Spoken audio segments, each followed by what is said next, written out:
What's up, nation? Welcome to another edition of the Wise Take MLB DFS podcast. I am your host, CK013. You can find me on Twitter at CK_013, and I am joined once again by the triple OG of the Wise Take Nation, Mr. Patio Joe. You can find him on Twitter at Patio Joe Ref. Joey, my man, how you doing, bro? What's going on? I'm doing well. Just surviving another day with 3 kids. It's Wednesday night on the East Coast. Just chilling. Tried to go out to dinner tonight, and it was just a shit show with 3 kids. So it's just bad. The life of a dad, man. The life of a dad. I know. Make it sound so desirable. Gotta say. I know. Wrap it up, kids. Wrap it up. That's all I have to say. The wisest words you'll ever hear from Patio Joe, probably. Anyway, man, we've got 2 slates. We're not gonna break down the early. I think I'm hearing an echo in your end. Can you lower your speakers right there? Lower my I speaker. hear myself echoing through your mic, and it's making me think there's a third person on the show, and there's not supposed to be, and it's freaking me out, man. It's freaking me out. I lowered it. Is that better? Yeah. Is that lowered? Okay. But yeah, we got 2 slates. We're not going to talk about the early slate here. I will have the early slate, an article for the early slate for those subscribed at wisetake.com.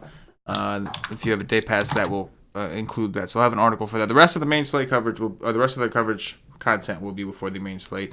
And this podcast will be covering thy main slate to give those of you who got shit to do some time to listen to this show at some point throughout the day. You know how it is, Joe. You got plenty of shit to do. You know exactly what I'm talking about. Oh my god, tons of shit to do. Tons of shit to do. So we'll go ahead and jump right in, Joe. Won't waste too much time here. Looks like we're gonna have 10 games. I'm sorry, 10 games. And we have a couple changes that has happened. Like the slate has already been altered before it's even begun. We know Mad Max Scherzer had a little accident today. I think he was practicing bunts during batting practice and hit off the bat, deflected off, and broke his nose. So Max Scherzer seems like he's not going to pitch tomorrow. Probably we're going to have a little brief DL stint. So that's one thing. And on top of that, like just to stay on that game, we've seen 2 postponements in a row. The first one was a shit show because they knew they were going to postpone it, but they shouldn't have because they had enough window to play and they knew the weather was going to be bad all week. But we've seen the Nationals play these kind of games when they have one of their better pitchers going. We've seen them do this several times. Needless to say, they're supposed to have a doubleheader, so this is supposed to be the second game tomorrow. And the weather is terrible all day. There's like thunderstorm forecasts all day over the whole East Coast. So that game alone, we could spend an entire podcast just discussing. Joe, overall, like just looking at the slate as a whole, what are your thoughts going into it? Yeah, it's like this rain is really making like muddles things throughout the day. I mean, we got like 4 spots tomorrow. We gotta figure out. I mean, looks like the worst might be in St. Louis. It's got rain. I don't know, and that's actually pretty interesting matchup that you might want a piece of. So that's going to be something we're gonna have to look at.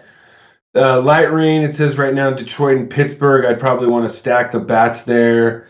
And then, the second game, Philly and the Nats, you even wonder if the way that they do things, if the first game gets pushed back, the way FanDuel does things, how like you might have to like lock in a player before that game even starts. You might not even know he's starting. Yeah. You know what I'm saying? So that's going to make things a little bit more interesting with that. And then you got to wonder who's going to be pitching these games to start off. Right now, they have Zach Eflin and Patrick Corbin going the first game, and Arrieta and some guy named Voth, pitching the second game. And if that's, I love it. If that's the game, if that's the second game, obviously we know how we loved it the other day. How it was with all those lefties against Arrieta. We've been waiting for it. It's going to be just as humid. I'm sure Paulie D is going to have his big D dew point out tomorrow. They're going to be telling us about that, and then you got the other side. You got the Phillies facing, Mr. Voth, Mr. Goth Voth, and I just think that you're going to want that because it looks like it's going to be a bullpen game. So it's like you're going to want to have a stack of that, but it might not even go off. You might not even know who's even playing in that game. Yeah. You might just have to go with a hedge team somewhere, and hopefully that works. But besides that, besides all that, just gotta. Yeah. Besides all that, you kind of got to look at. There's some good obvious spots I think we can talk about that doesn't look like it's going to have any weather problems tomorrow, but. There's gonna be some decent. We just gonna have to wait until lock. Buy a day pass tomorrow. You know what I mean? Buy a week pass, buy a monthly pass, do something, and sign up. Because we'll know closer to lock. And but Monday, hey, I was a part of it too. On Monday, I had the Nationals and one of my main team. I even texted Paulie. I go, "Are they gonna go?" And they're like, "Yeah, he's gonna go." And the more it just delayed, it just went on. If the first game is delayed at all, it might really muddle things, Oh, yeah. Absolutely. Needless to say, it's definitely a pivotal game on the slate for multiple reasons, aside from the stipulations involved, also just from a matchup perspective as well. Let's go ahead and jump in, Joey. SP1's cash games. Who are you looking at? SP1 cash games tomorrow. I'm probably looking at my man Dick Milk, Danny Mountain, Rich Hill for the Dodgers. He's 9,600 on FanDuel. I like him a little bit better on FanDuel than I do on DK. He is just, he's going to be facing, the Giants. They don't really hit lefties very well. He's pretty safe. He's the highest favorite on the board. They are scheduled for 3.1 runs, I think. And but the other guy I like, and I don't know, maybe if he's a GPP option, I guess he's more, but the guy I dug into already was Zach Greinke at home against the Rockies. Rockies are striking out 27% of the time on the road. Greinke pitches better at home. He's faced them twice this year. Both times were in Denver. So to me, I think I like Greinke a little bit more on DK. He's at 9K as opposed to 10.3 for Dick Milk. And then, but on FanDuel, they're like $200 apart. So I think in cash, it'd be Dick Milk. And then in GPPs, it'd be the crazy man Greinke. Because Greinke has more of a strikeout upside, I think, than Hill does. And I'm just convinced that if any Dodger pitchers at between 80 and 90 pitches after 5 innings, dipshit Roberts is just gonna pull him. So you're not gonna get that QS. It happened to Maeda on Monday, and I could just see it happening to Dick Milk tomorrow night. So.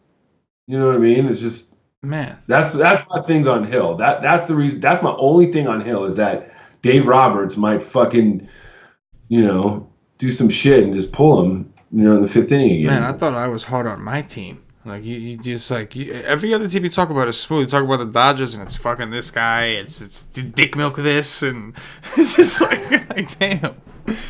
Damn, man. I tell you what, the more people that listen to this, the less. The lower the ownership it's Rich Hill is gonna get because they're gonna be like, this guy's nickname is Dick Milk. I don't want to pitch a guy named Dick Milk. That's just gonna. I think that's gonna be a thing. So if you do want the ownership to be lower, those of you listening on Rich Hill, just pump this podcast because I'm sure once people hear that Patio Joe calls him Dick Milk, I think that's. What's funny is that if this was 2 years ago, I would say not in hell's chance would I ever play Rich Hill in cash. I don't care because remember what I used to say he had? Yeah. Yes. He had vaginitis of the fingers.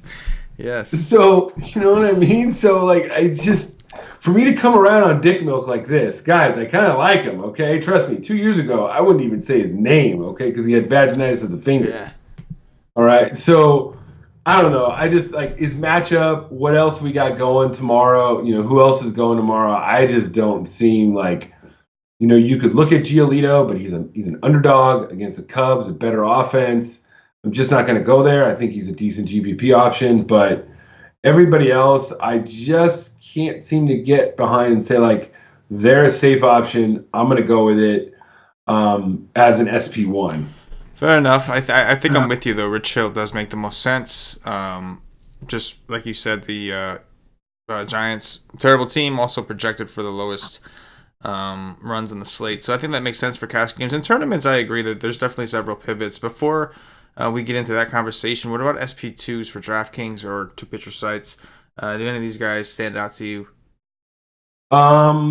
If the weather is okay in St. Louis, I think I'd either look at Trevor Richards or the Explorer himself, Ponce de Leon.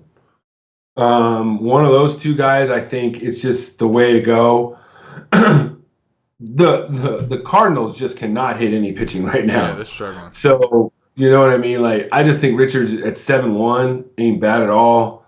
And then where's the other guy? What's his price? Ponce de Leon is 7-8. So I prefer Richards a little bit more, just because the Cardinals have been worse than the Marlins have recently. Mm-hmm. But yeah, there's really nobody else that I would be like. Maybe Max Fried at 6-1 against the Mets. Yeah, I wouldn't mind him, but that'd be it. Who do you think? No, I think I'm with you. I really don't see a ton of guys that I feel comfortable with on a cash level. Maybe you can make a case for some of these dudes, but it's not like Andrew Heaney you're looking at, and it's like, okay, you got good strikeout upside, but the Jays are like, what about Lester? Who? Lester. 7-4? You could. I mean, I really hate Lester, but you could. The White Sox are terrible. He's probably, you know what? He's probably going to be the popular choice. Yeah, I think that in cash games he'll probably be, because the White Sox are projected for 3.2 runs. There's 12-mile-an-hour winds blowing in, so I think that makes sense. I think.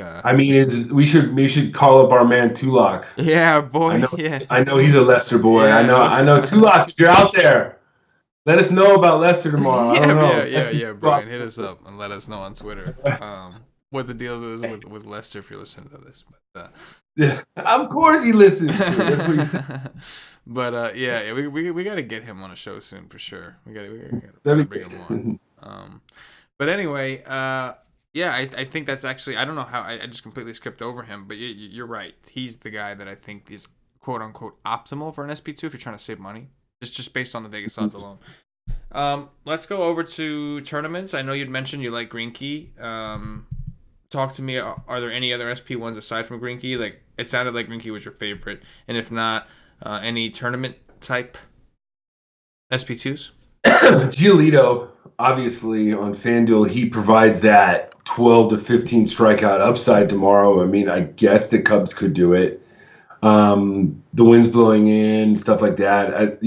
I could see it, but I normally won't pay up that high. Maybe Andrew Heaney. And it's just about this. It pretty much goes with just like I'll pretty much just like pivot to Greinke and GPPs. And then if I was going down, I guess Max Fried again, I guess would be the kind of like a tempting play against the Mets at home. That's pretty much it.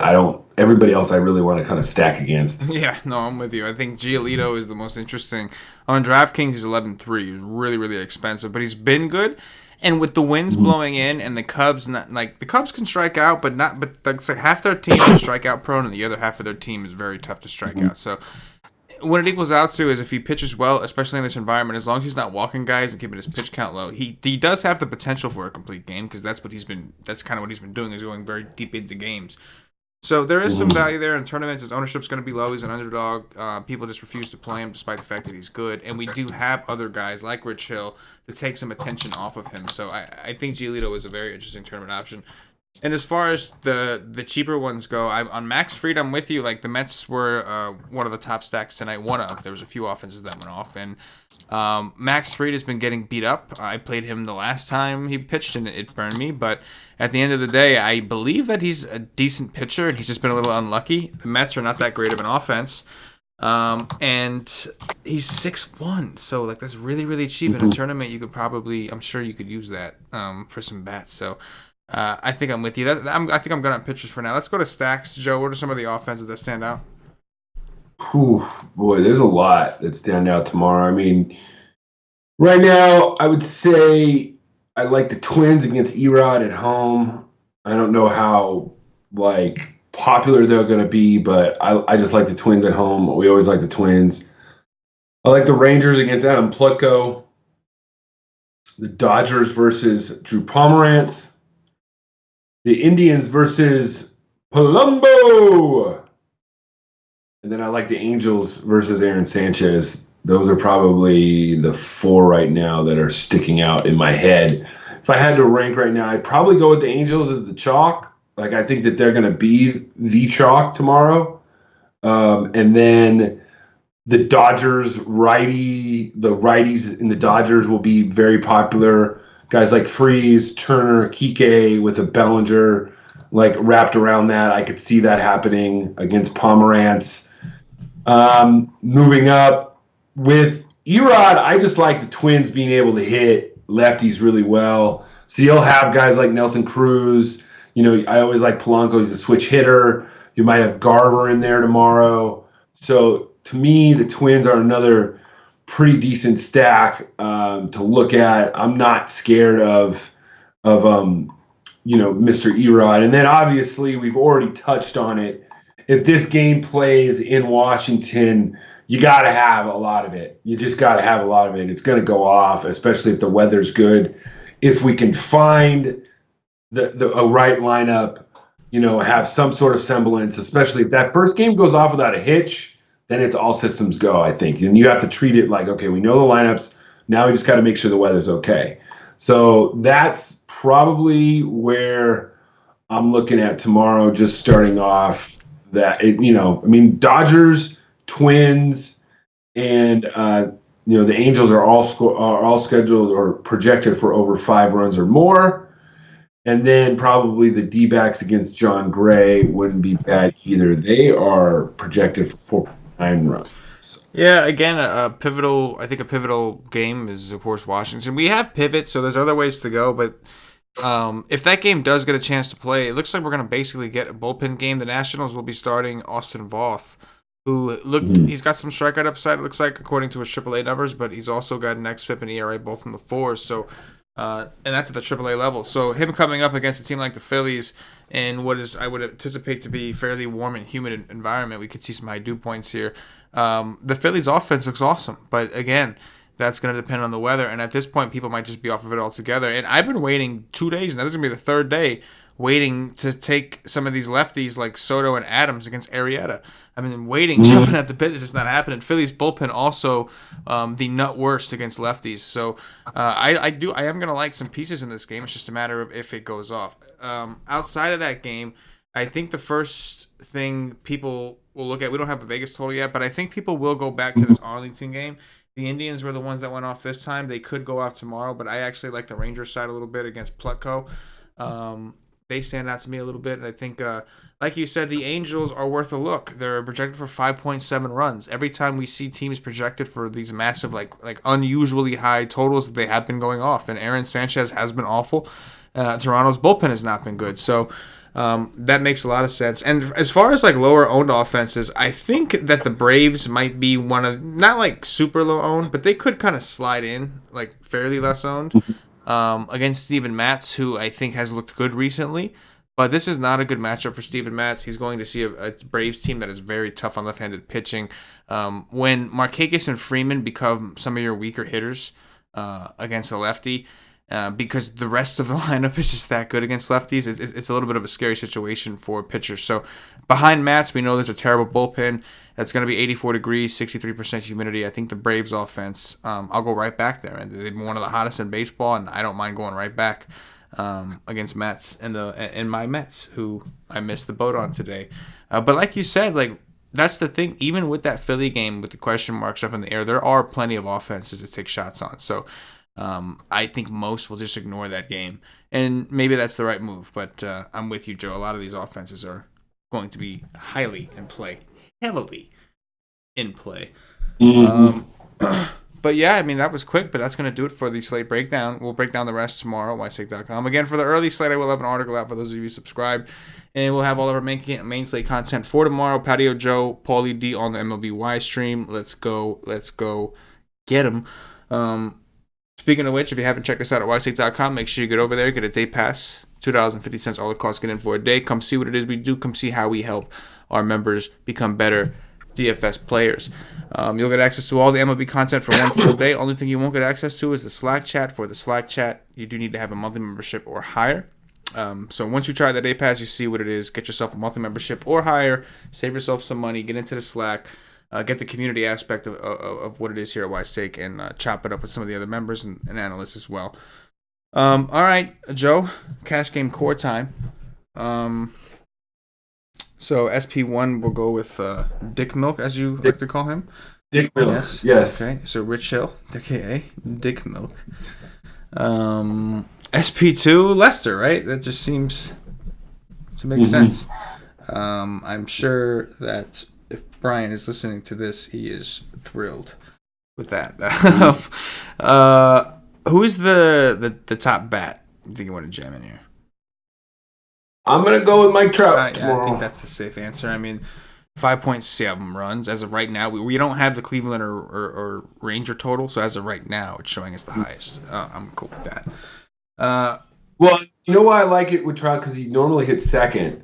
So if you wanted to do a mini stack with Stella or with Ohtani, it's just real simple. Yeah. You just fits it. There's the core, and then you could pick, or you could just have all three. I saw an interesting stat. Something like Ohtani and Trout. Since last year, Ohtani's first year, Ohtani and Trout have homered together like 9 games.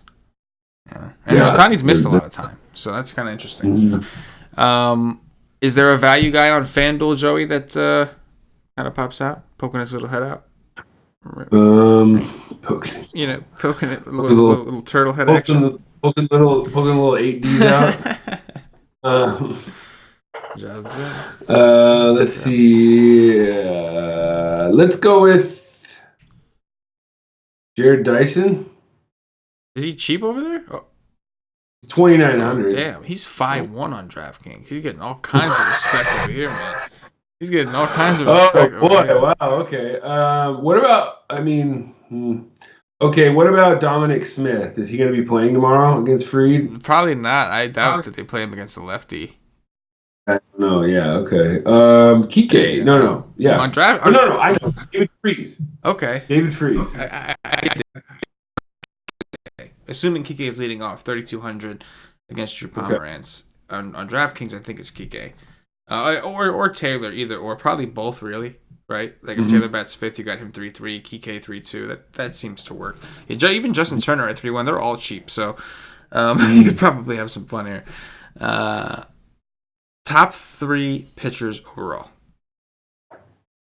Top 3 pitchers tomorrow. Number 1 is going to be Zach Greinke. Number 2 is Giolito. Number 3 is Dick Milk. Fair enough. I am going to go with Giolito number 1. I'm going to go with Max Fried number 2. And I will join you on Greinke for number 3. Why not? Top 3 stacks. Top 3 stacks tomorrow. I'm going to go with... Are we going to assume Philly Washington plays? If you want to, why not? All right, number 1, Washington. Number 2, Philly. And number 3, I like the Angels. Sure enough. I will go with Philadelphia if that game plays. I will go with the Atlanta Braves, and I will go with the Texas Rangers. Dong Watch, Joe, who's going deep.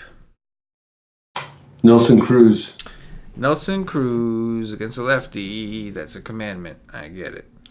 And I love that. I will go with Ronald Acuna Matata. Juan Soto. Loving like it. The 3rd day in a row. Loving it. I know, right? We're just sitting here waiting for it. By the time it comes, it's like, he better hit 3 tomorrow. Because now at this point, we're just waiting for these guys to do it. I'll go with Josh Donaldson.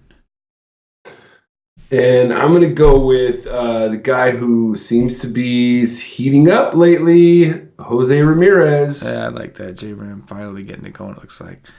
And I will go with another streaky hitter who's been Well, JRM's not usually streaky. He's usually just good. But a streaky hitter who seems to be pretty hot right now. Runed Odor. What is a Runed? I don't know. But that guy's hitting dingers right now.